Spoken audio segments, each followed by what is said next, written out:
State Polytechnic of Tanah Laut. Today I would like to talk about sustainable development goals for the topic of healthy and prosperous life. We need to understand that healthy and prosperous life is not as simple as being healthy physically and being rich as a country, because being healthy and prosperous as a country requires a lot more other factors that are more complex, more advanced. So healthy and prosperous are two different topics that are very interconnected to each other. Like I said before, being healthy is not as simple as having a good physical health. Being prosperous is not as simple as being rich.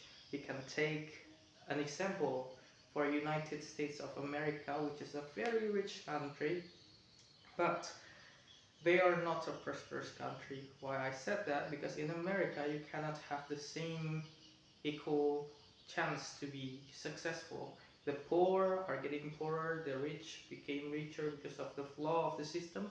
The medical care are expensive, the educational institutions are expensive, the transportation are expensive for the poor people. Being a prosperous country, you need to have the equal chance for all of the people to achieve success, to access all of the best facilities in the world.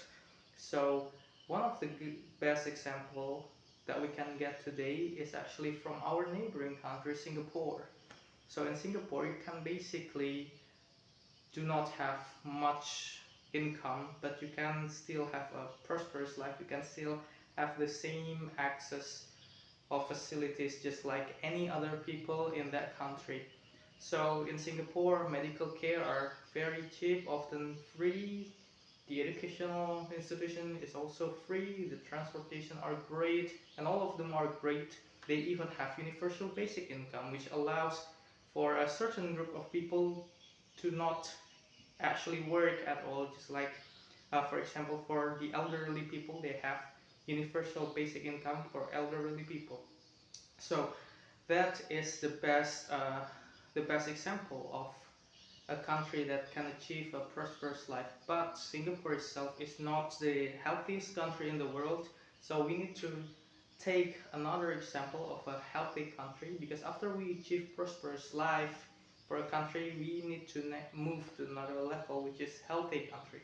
Healthy country is not always about having a great medical care, but it also includes reasonable working hours, reasonable environments, reasonable working environments, great medical care, of course, accessible medical care, also awareness of the people to mental and physical health, and also uh, we need to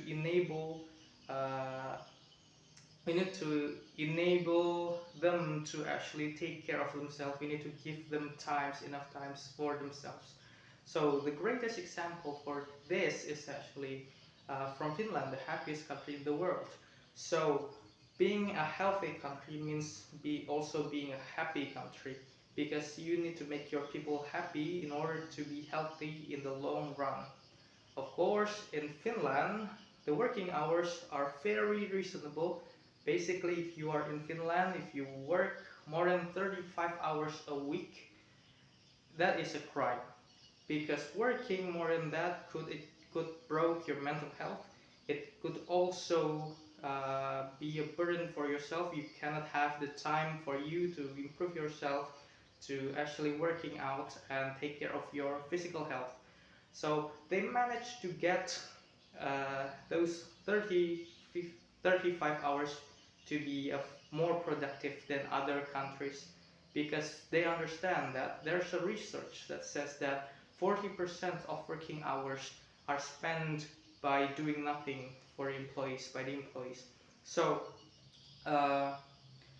actually we can also do this in Indonesia. We can cut down the working hours in order to create a better work-life balance that also have chain effects that are great for our people. The thing that we need here is not more working hours, but a better supervision method, which enable us to work more productive with less time.